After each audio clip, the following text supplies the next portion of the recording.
tuning in to Purse Empowerment TV. I'm your favorite personal finance expert, Shawnee Curry Saintville, and today we are talking all about how to get your student loans to leave your finances alone. I'm not having that conversation by myself. I'm actually joined in with another financial writer. She is the best-selling author of Make Money Your Honey.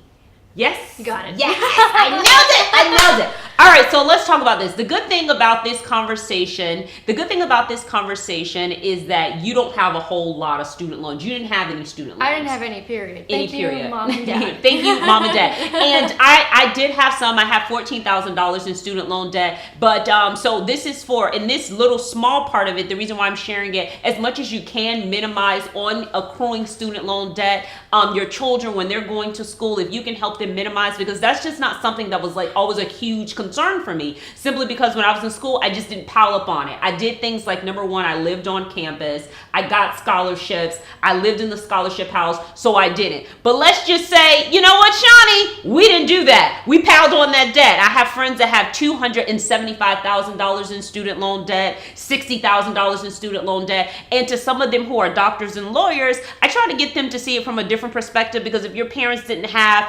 $275,000 laying around, then you probably would have never been an attorney. So thanks, Sally, for something. Yes? Yes. But if you don't want that to stop you from getting a house, getting a car, starting that business, what else is stuff that doing anything? That's what this conversation is about. If you feel like your student loans have you in a place where you're just kind of feeling like, you know what, I'm overwhelmed financially, we're hoping that you can pull out at least 4 tips to help you eliminate your student loan debt. All right, Amanda. So where do we start in this conversation? Well, I guess the first place to start, you kind of already touched on it, which is the whole emotional piece of it. A lot of people really feel kind of buried under these loans. Yeah. And it's a problem. You Yeah. know?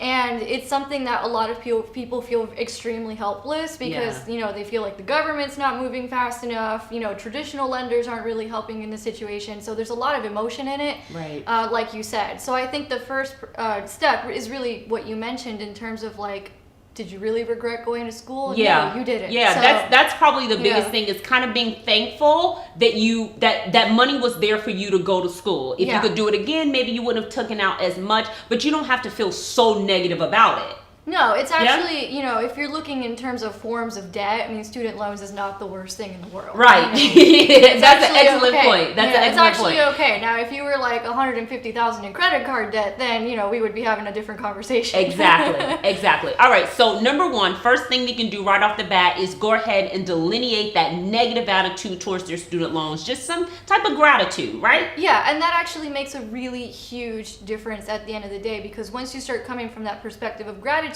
then you can start coming up with solutions. If you're too busy feeling bad for yourself, you're not going to do a whole lot. Right. You're going to just feel bad. Yeah. And then feel bad. And then feel bad. All right. Now that we've taken care of the feeling bad, what would be the next thing that we would do? So one thing that's become extremely common, there's actually, I believe there have been books written about this even.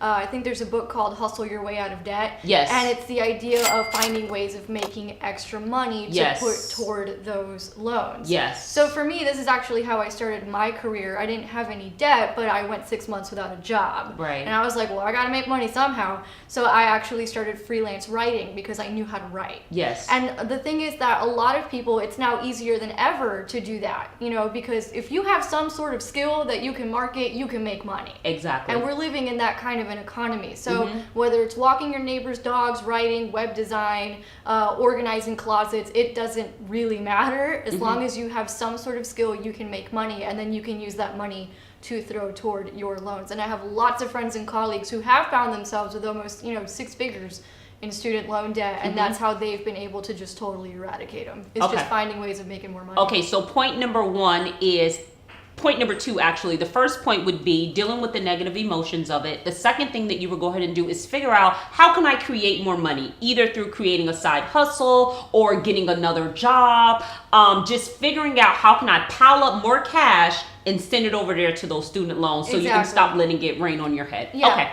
All right, so we got some good functional stuff. Where are we going after we've done that? We're like, we're happy about this debt. We're okay with the debt. We're creating more money. What's next? So the next step may be to actually get organized, and this is for people who perhaps have multiple different loans. Some Yes. people have a combination of private with the federal. Some Yes. people just have a bunch of federal. Yes. Some people have all private, and Yes. they've got it in different places. So you're sending these different checks at different times to different Yeah. lenders, and it Yes. can get a little messy. Yes. So the next step, if you're in that kind of a situation, may be to, consider consolidating into one loan. Some. So they're not scattered and they're not all over the place, because when you have to take one check over here, one check there, you're like, it's too much. It can get crazy. Yes, Yeah. but going ahead and doing some, okay, so organization through consolidation. Excellent point. Alrighty.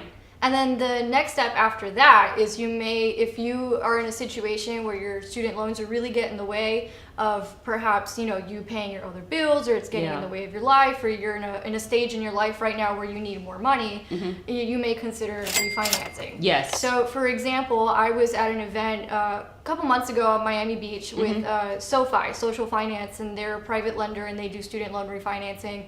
And they were having this event for they call their customers community members, right? And they invited me as a writer to go, and I started asking questions. And I was like, okay, well, what prompted you to refinance? What prompted you to refinance? And I remember meeting this one couple.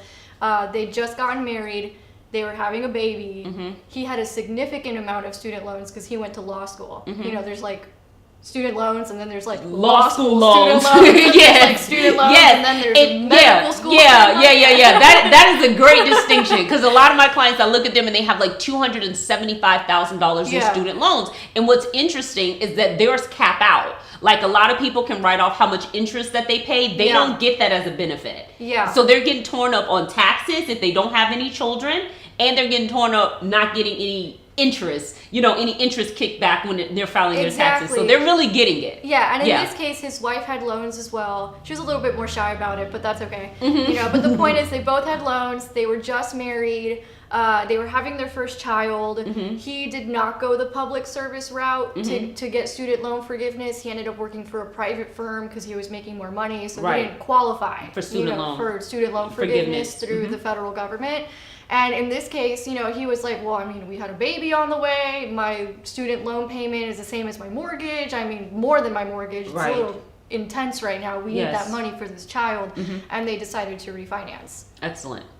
So that is also an option. So here we are. We got dealing with those negative emotions. We got, what do we say? We said dealing with those negative emotions. Side hustles. And then those side hustles give you that muscle for your money. Okay. And then after we did that, we said we would do a little bit of consolidation through reorganization. And now we're at looking into some lenders that can possibly help you to refinance those loans. And that way you can control the payment a little bit better. Yeah, it'll help bring down the payment. Now, you're going to have to want to keep some things in mind, especially if you're going the alternative lender route. For example, if you have federal loans and then you refinance or consolidate with a private lender. Yeah, it doesn't make sense. Well, it depends because in this case, he did have federal loans, and because he went the route of a private company, a private firm, he didn't qualify for federal consolidation or financing, and he could get a better rate with the alternative. Right, and most of the times, the rates that you're going to get with your student loan provider are just going to be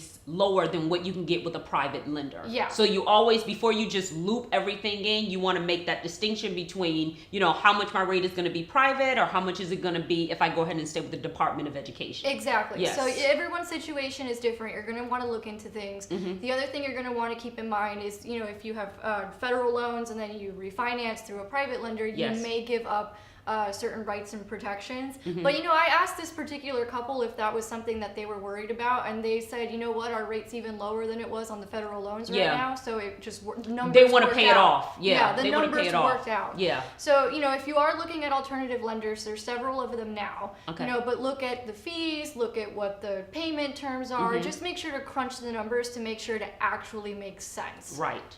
I got it. I think we loaded up some purses, Amanda. Yeah, I think we did so. too. Only thing. So if you sat through this conversation, I do hope that you feel that you can get your student loans to leave you alone. And we're going to make sure that you pay them some money. Are you ready? Yes. All right. So open up your spiritual purse, your mom's purse, Sally Mae's purse. Navient's purse and get ready to give them some money, honey. You ready? Yes. Mine wasn't as good as yours. No, yours is like, you gotta make that money, girl. Alrighty, I'm more like this. Yeah, you got. You paying it like this. She said, you see, she got like this. Alrighty, as always, we do hope that you feel richer connecting with us. There are only 3 things that we need you to do if you feel like this video has helped you gain some ground as it relates to eliminating some of your student loan debt. We need you to like it, we need you to share it, and we need you to drop that comment. Yes? Yes.